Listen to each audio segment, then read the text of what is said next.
Greetings, it is I, Tantus Naravan Dracovin, Lord and Emperor of the Dracovin Empire, and welcome. It is time to continue my discussion on anime series, giving you a review of them, and then talking about using them in your BESM games. So let's continue sort of where we left off. I've got two more series, which are still considered a little older, more classic. They're from earlier in the 2000s. And then I got two more seasons linked intrinsically to the 2015 year. One directly from that year, and one that's from a series of anime seasons that happened to have it in 2015. So, let's start with, of course, a certain scientific index, or To Aru Majutsu Index. This consists of a lot of light novels which keep going, a manga series which keep going, and a couple of long anime series and a movie. So there is a lot of material on this universe. I will talk a little bit about the other series which is intrinsically linked to this one after this, but that's sort of a spin-off of it. But regardless, for this series, it focuses around a world where supernatural powers have kind of shown up, and we focus on Toma, a boy that goes to a high school in Academy City, where espers sort of congregate.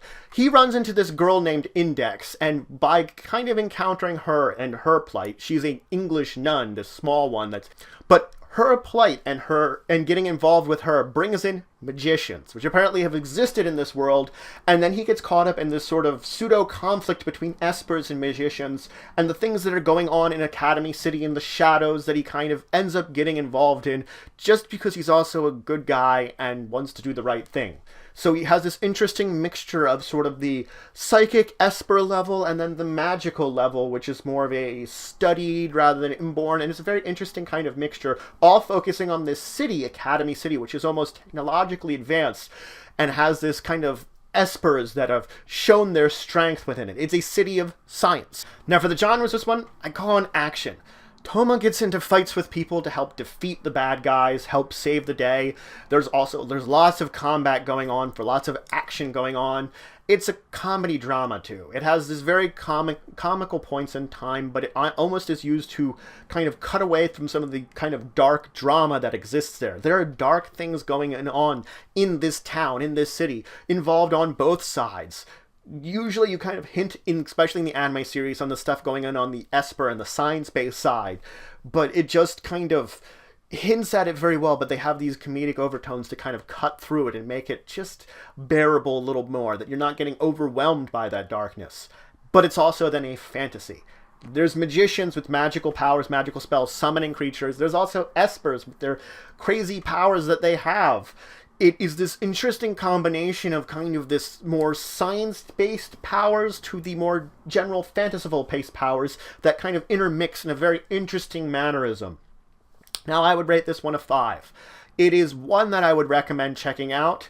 There's definitely some confusion if you're trying to watch both it and the spin-off, which I'm going to talk about now at the same time, because they are intrinsically linked, but yet different time frames. But if you want to just watch the series in order, I'd recommend checking it. When you're using a certain magical index in your BESM games, I would recommend 450 points. You're going to focus around probably some kind of NPC representing Index in this group, and then you'll have a group of espers and magicians and everybody sort of in between that are going to be forming up. They will deal with some of the things going on with the conflict, but they also may deal with some of the problems going on in Academy City in general that's affecting both sides, or just, you know, the esper side might draw the magician side in because of the connections between the two of them. You could have someone like Toma with powers similar to his because he has very unique and individual ones, but that's completely up to you if you want to include that in there, sort of the nullification ability. It might make for something interesting and make for another interesting character similar to him. And again, you can keep as epic or grand as you want if you want to go into some of the larger ideas of the conflicts, or keep things small. Sort of the team itself, because they sort of form a friendship, kind of are trying to bridge a gap and maybe keep things under control and under wraps and keeping things from sparking in this overarching conflict that sort of threatens things. But the essence of it is they're sort of keeping things as under wraps as they can, and it's not going to ever stop it, really. Because if you look to the light novels, things get bad before they get better, and they get really bad before they get better, I should really say. So that's going to be an interesting juxtaposition on everything here. Let's move on from here, and let's talk about the next series, A Certain Scientific Railgun, or To Aru Kagaku Railgun. Now for this one, it's also set in the same city. Now this is based upon a manga and the anime series. These series kind of mimics and also parallels a certain magical index. It takes place not only like at the same time as the series, but it also kind of forms a prequel to a little bit. It focuses on an entirely different character, Mikoto, who is known as the Railgun, hence the name of the title, and is actually one of the 7 level 5 espers in the city, and the 3rd strongest esper in the city she is known as. So she is very powerful.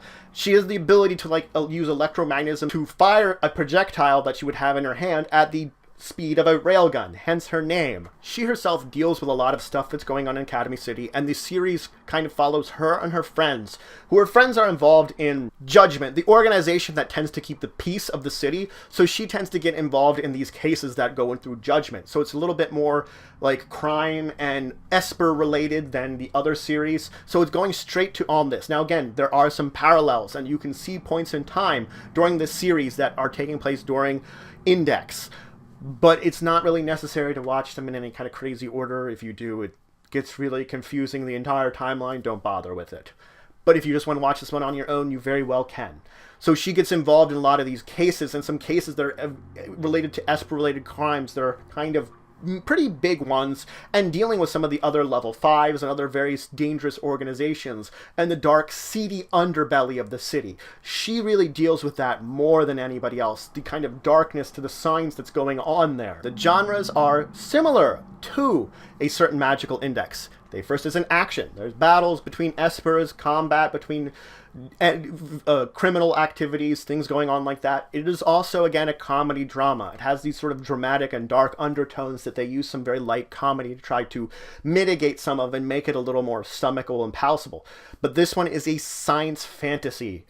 That's the differences in the genre. This one is based around the scientific principles and things like espers and science-based technology, that the espers have this almost kind of scientific way of developing and increasing their powers that is all based around the idea of science, and yet there's these fanciful powers. Hence, science fantasy. And I would also rate this one a 5, so it is a top-tier series.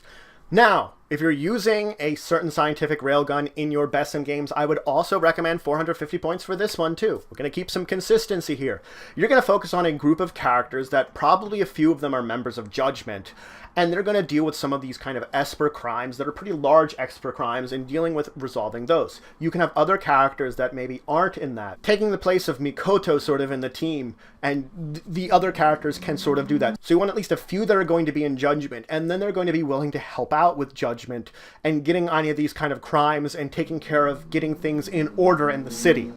Of course, they're also going to deal with some of that seedy underbelly and the dark organizations, and you're going to have to kind of work into the storylines, how they're going to get into these messes and get into these problems that they're going to try to solve. So let's move on to the 2 series that are intrinsically linked to 2015, especially the summer of it. First off is Gakkou Gurashi. Now, I'm going to warn you, before I dive into too much about this one, you may want to skip ahead a little bit. I will talk about this series, and I can't really talk about it and give you information that you're going to need to understand it, especially on your BESM side, without spoiling a big thing that occurs in the first episode. There. Done. Spoiler warning. So, we focus on Yuki. She's going to this high school. She's a student there, a member of this club called the Living Club that lives in the school. Her and a bunch of friends enjoy their daily lives here. That is where, and she kind of goes around on little adventures around the school as the friends kind of keep watch of her and make sure she's safe. We then learn that she's in sort of her own fantasy world. She's in her own delusion. It's really been a zombie apocalypse, and that her and her friends, the ones that are members of this club, they're the only survivors of the entire school, of the entire city perhaps. They don't know, and they're trying to survive in this zombie apocalypse, this small bastion of people, and she's just not right in the head at all. Unfortunately, she's checked out because of the horrible things that's happened around her. And so they are adventuring in an apocalyptic city and being in school. I would definitely call it a horror. It's a zombie sort of outbreak in this school. We don't know if it's technically apocalypse, we can say, but there's zombies in the school. Everybody's pretty much dead. It's kind of horrible. It's a survival. They're attempting to survive in these horrible odds. They have relatively sustainable systems set up. They sometimes have to dive out into the wasteland of the city in order to get supplies, but generally speaking, they are safe there. It is also school-based. They're supposed to be part of a club. They were sort of in their own little clubs there to begin with, but they kind of banded together in this club. Together to form this club that keeps her safe. Yuki safe. I'd rate this one a 4. It's, I'm not always as big on some of these kind of horror things like this one, and that's only why it attracts me just a little bit, but the kind of twist in the early end and the storyline in general just draws you into it and makes you want to see more of what's going on with these characters. Now, when using this in your BESM game, I would give your characters 140 points to begin with. They're just going to be high school students. They might be a little more stronger, a little more skilled than most high school students that has allowed them to survive, but they're pretty much high school students. You're going to, of course, have them a set of high school students in the school, surviving, barricaded in a location. They will have to continue to deal with things breaking down, keeping up with their supplies, dealing with possible attacks from some of the creatures, kind of dealing with all the problems that are going on in the school, dealing with the fact that there are zombies still occupying chunks of the school, and zombies surrounding it and all in the town that they might have to defeat lots of them in order to survive, in order to break on. And that there's this, overwhelming dread surrounding them in a kind of darkness. The characters themselves may have problems because of that, deep-seated emotional problems, kind of horrible things that happen to them at the beginning of this apocalypse that are going to be in their backstory. Some of them might be like Yuki and have horrible, horrible mental problems that are causing them to crack from reality. It is up to you how you want to play that. But I would recommend the worse things your characters do to themselves, the better. Now let's talk about Saki. Saki is a original manga. It is a lot of spin-off mangas. It is an anime series. It is a number of spin-off anime series. I'm just going to try to talk about this all very generally, and then talk about the core series of Saki just a little bit, and that's how I'm going to handle this one. Saki is all about mahjong. It's all about these high schools where you have these groups of girls. They're always the girls' groups. It might not be a girls' high school, but it's these groups of females that form up teams and that go to mahjong competitions and compete there to try to win tournaments, try to win the championships. Each of them has their own strengths and weaknesses. They usually have one character in amongst them that is more of their powerhouse.